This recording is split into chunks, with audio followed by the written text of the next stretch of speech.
What's up, guys? Chemist here from Meanwhile the Man Cave, and we take a look at all things pop culture, games, toys, or anything we think is cool.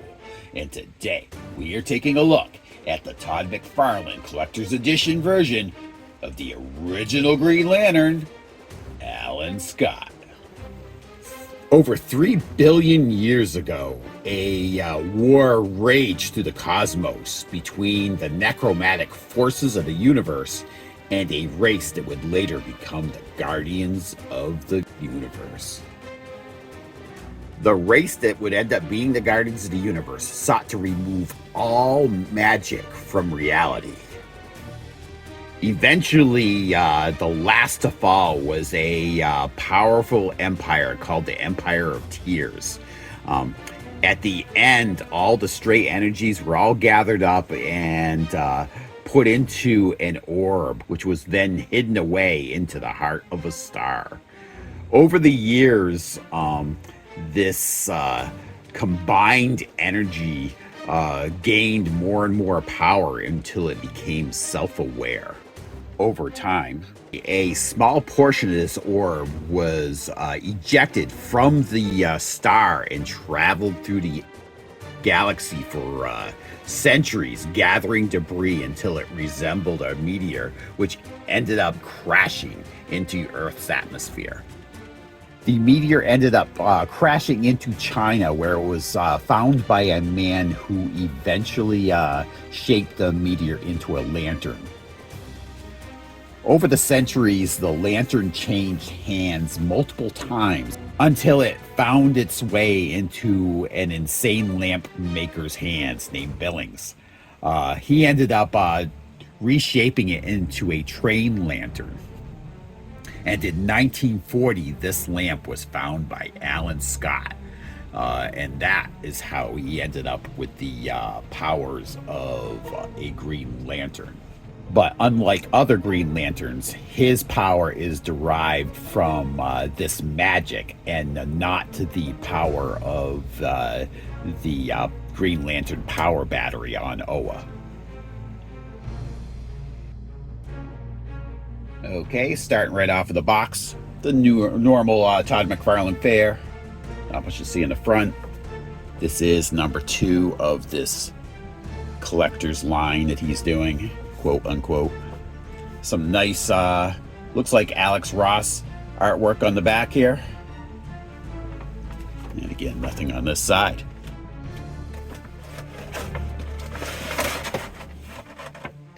Not much left in the box here. Just one little figure stand.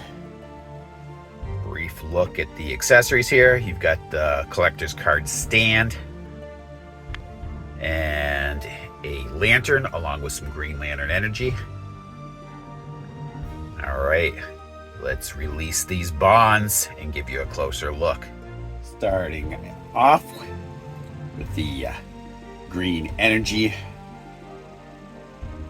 burst here. And the magic Green Lantern.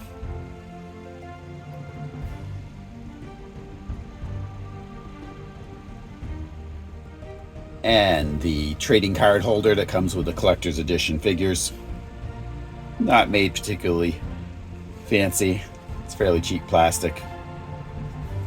But this is what supposedly makes a collector's edition, so here it is. Would have been cooler if they'd included a dynamic stand in there for the figures, but hey.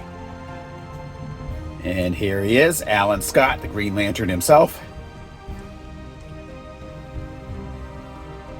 I think he looks pretty good. I like the face. Cape and everything looks really good. I like the colors.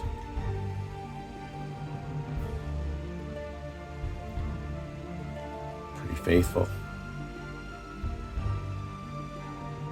So let's take a look at some of his articulation. We're starting off with his head. Obviously, you have your left and right motion. A bit of a tilting here. It's hard to see past his collar. And it doesn't really go back too much. a little bit up. And you can angle his head to the side a bit. And here as well. As far as his arms go at the shoulders, you've got your lateral movement. Of course, you've got your forward and back, your double elbow joint, and at the shoulder and the bicep, you've got the tilting. And actually, yeah, it's the joint at the shoulder moves really nice on this figure, so got pluses for that as well. You got your twisting here at the wrist, as well as a hinge. Just make sure that's lined up for angling that. At his torso, he's got his abdomen joint. This one has quite a bit of movement to it. I like that. A lot of freedom of movement there.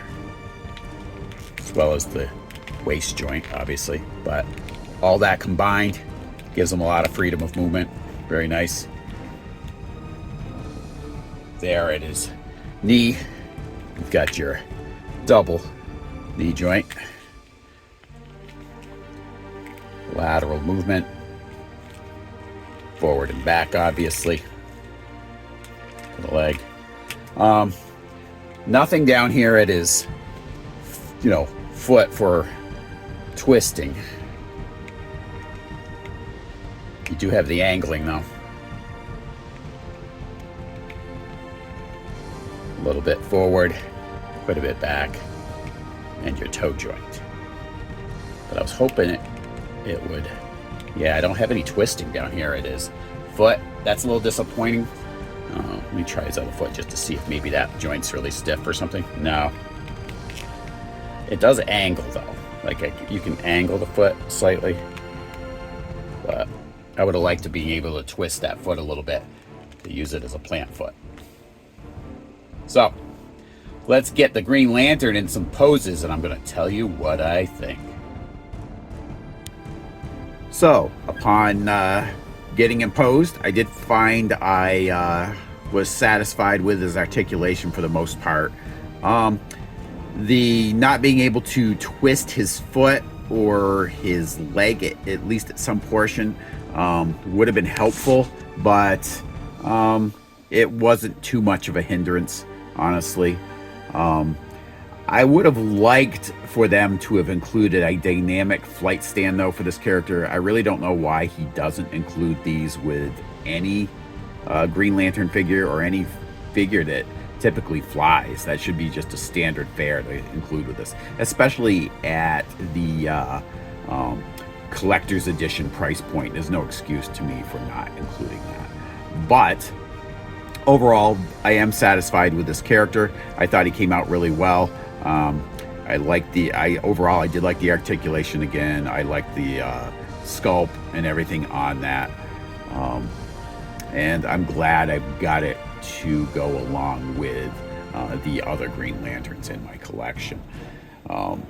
Hopefully, though, he does take some feedback, though, and include a flight stand later on in some of the later editions of this, because to me there's no excuse he doesn't when you got things like Marvel Select and stuff that does include a lot of accessories. So anyway, I want to thank you guys all for tuning in, and please come back every Tuesday at 9 a.m. for a new episode of Meanwhile in the Man Cave. And if you really want to help us out, please give us a like and subscribe.